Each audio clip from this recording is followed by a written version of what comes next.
I got away in there and I got my camera out and I figured the X-15. See, I want to see the X-15. It's the fastest plane that ever flew. It's a rocket plane. It has done over 4,000 miles an hour with a man in it. I looked up and here's a guy in a pickup. He got out and come over. He said, "What do you think you're doing here?" I said, "I'm trying to load this goddamn camera."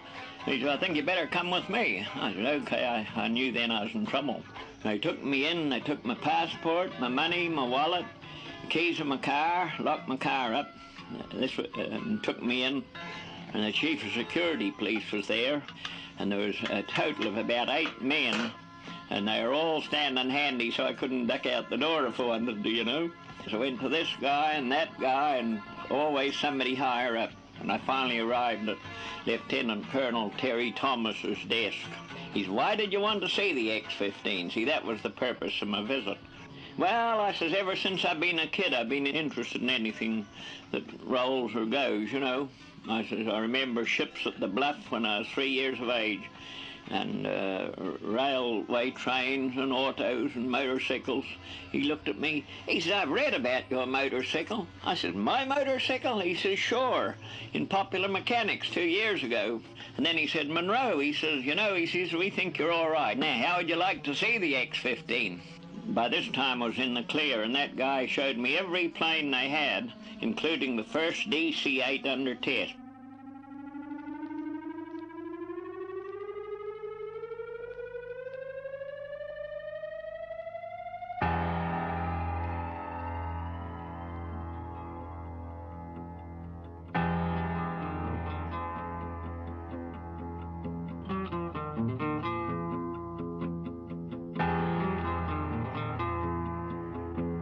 Some of them cost thousands of dollars. They get them built, you know.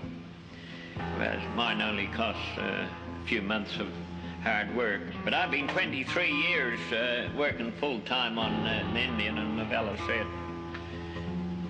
23 years. And in 10 years here, I worked 16 hours a day for 10 years, including Christmas days and late. I never go anywhere on holidays because too many mugs on the road liable to kill you with an auto, you know.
When you sit up, you get a terrific sensation of speed.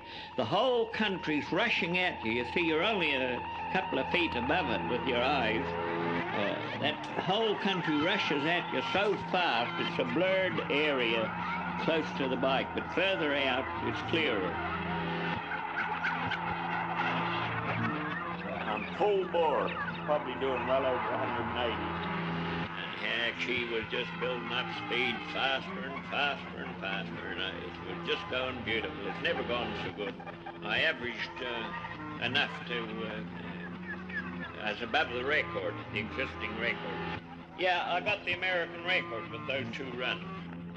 Well, looks like Burt's gonna hold on to his own 1969 55-inch world speed record, 178.971.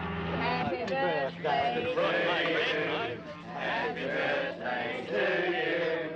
Happy birthday, dear Burt. Happy birthday to you. Hip, hooray! Hip, hooray! Hip, hooray! Thank you. Many happy returns. On the way back from Springfield, Massachusetts, he gets very ill. He slept in the rear seat of the Plymouth with the box under his knees, doubled up. He got very, very sick, and I mean sick. He finally goes to a hospital he sees on the edge of town, and he went in. He went in, and the doctors look at him and make a couple of tests. Just a minute, you come in here. Man, he says, you know, you're really sick. We're going to put you to bed. Burt says, what do you charge?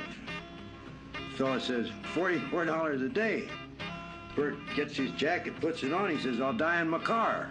And out the door he went. That's the last of the hospital ever saw of Burt Munro. And he's not died yet, you know. He's all right.